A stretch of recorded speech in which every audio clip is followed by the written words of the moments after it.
As you know, one of the big criticisms that NEWJEANS brought up against HYBE was that BELIFT Lab knowingly and intentionally plagiarized NewJeans for their groups, specifically ILLIT. Well, in an unexpected move, BELIFT Lab uploaded an almost 30-minute video refuting these claims. The video featured BELIFT CEO, their deputy CEO, creative staff, and choreographers. And although they criticized NEWJEANS for inciting and directing hate toward ILLIT, they proceeded to bring up other groups in their video, saying if that's the case, then everyone is copying each other, citing groups like BBG, IVE, trying to show examples of how NewJeans copied NMIXX, even though the example didn't quite line up because NMIXX's Love Me Like This came out after NewJeans' Ditto. They brought up more names like ENHYPEN and BLACKPINK, saying NewJeans might have copied them as well. In response to this, a former creative director at YG posted a screenshot on her Instagram, writing the caption, "Totally different." There are a lot of things in this video that did not go over well with people. That's apparently reflected in the like to dislike ratio of over 90%, and many even accuse BELIFT of deleting negative comments. And just as surprising as this video was, they also responded to these accusations, saying the claims that they are removing specific comments are false. By the way, if you thought we were done with press conferences for a while, EXO-CBX's company held one this week, calling out SM Entertainment. Let's briefly summarize the current conflict, because it probably now affects EXO's upcoming activities as a full group. It basically boils down to EXO-CBX's company claiming that Chen, Baekhyun, and Seomin have to pay part of the revenue to SM Entertainment, but that SM is violating their portion of the agreement and hasn't responded to them for months. SM fought back, saying the CBX members want the benefits of being EXO members, but ignore their contractual obligations. Both sides have reaffirmed that despite this conflict, plans for full group activities are still moving ahead and that this has not affected that. However, Chanyeol and Suho's festival appearances have now been cancelled due to, quote, circumstances during the preparation process. This was followed by the big update. SM is now officially moving forward with a lawsuit against CBX, no longer being able to accept their, quote, bizarre actions and to enforce the fulfillment of their contracts. EXO-CBX has responded to this by also filing a lawsuit against SM for their unfair profit distribution. Another company legal matter we have an update on is regarding Kang Daniel's KONNECT Entertainment. Previously, we talked about Kang Daniel filing a criminal report against a shareholder who holds 70% of the shares of KONNECT for counterfeiting private documents, embezzlement, breach of trust, and fraud use of computers. It was rumored that the company building had already emptied out, and artists like GFriend's Yuju have also left the company. Well, this week, we finally got confirmation from Kang Daniel himself that KONNECT has indeed come to an end. In his message, he thanked everyone who was part of the company and promised to bring good news to fans soon. While we wait to see what's next for Kang Daniel, Yuju, and other KONNECT artists, fans are also waiting for ONEPACT's music video. ONEPACT recently made their comeback, minus JAEJOONG, who is busy with BDU activities. However, when their music video teaser was released, it was criticized because member Tag seemed to have multiple braids or locks covered by a beanie. This was deemed by many as cultural appropriation, and the backlash for it got to the point where the company had to put out a response. The company stated they humbly accept the opinions that many have shared and apologized to everyone who felt uncomfortable. They explained that the overall hairstyles were inspired by the bohemian looks, but the misunderstanding that it sparked was an error made by the company. It looks like that wasn't enough because Armada Entertainment released another update saying the music video has now been postponed, but that their album release, music show appearances, and other activities will continue as scheduled. Actually, as of this recording, it looks like the music video has finally been published. BLACKPINK's Jennie was also criticized for something this week, but another artist actually stepped up to protect her.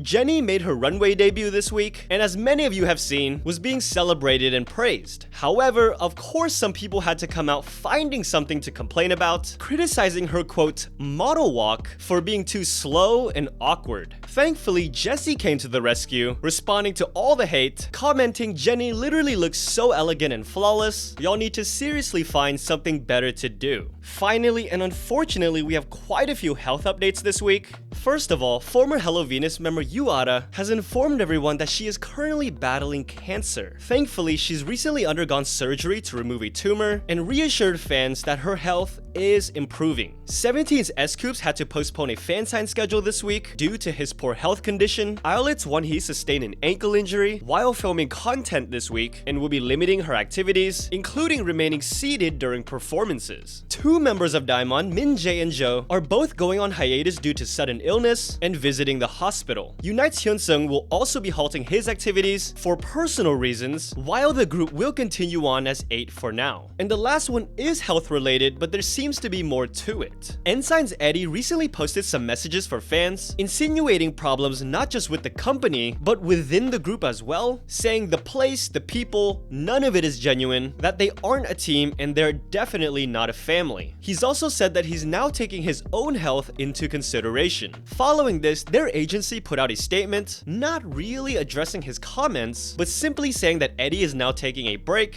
and that they are prioritizing his health. With all of that, let's get into the positive things in K-pop that we can celebrate this week. First of all, congrats to G-Dragon and anyone who gets to see him as the visiting professor at Korea Advanced Institute of Science and Technology. For the next 2 years, he will not only be giving special lectures regarding leadership and his own experiences as an artist, he will be a global ambassador for the institute, strengthening their overseas promotion and aiding their goal of expanding Korean culture through the technology developed there. And while we also wait to see what he has in store music-wise, this week's comebacks and releases included Twice Nayeon's solo comeback, Super Junior's 19th anniversary single, Infinite's 14th anniversary song, DPR Ian, SUNMI, Lay, Signature is finally back, Everglow Zombie, CSR is finally back after over a year, and the most bittersweet release, WEKI final project as a group, with a song written by member Suyeon about meeting each other and fans by chance, but that it was destiny that they all became one. Music show wins included million sellers NEWJEANS winning on Music Core, aespa took home multiple wins, one on Music Bank for Supernova, and one on M Countdown for Armageddon. WAVY's first ever career win as a group on the show, and another special win as Kepler took home a tearful #1 during their last promotion as 9. Congrats to ATEEZ, debuting their latest album at #2 on the Billboard 200. I was going to wait on some of the FT Island news, but then they all kind of hit at once. First of all, former member Seunghyun just got married to his non-celebrity fiance. Along with that, FT Island announced they will be making a comeback in July, but this time, they will finally be releasing an official light stick for their 17th anniversary. I think it's so cool that fans used to carry yellow flags for the guys, and that has been incorporated as an homage into their upcoming design. Also, so happy for Anda, who shared the news of the birth of her first child after getting married this past May. And finally, last but not least, welcome back Jin, who has now completed his military service and has reunited with fans and his members. Of course, the other guys are also currently serving, but all took vacation leaves to welcome Jin home. Fans were able to welcome Jin back at his fan meeting and free hug event. Some almost ruined everything by trying to kiss him, but after a complaint was submitted, police have said they are reviewing whether or not to proceed with a formal investigation. In the meantime, back to the good stuff. The High building was also decked out for his return with a very familiar phrase.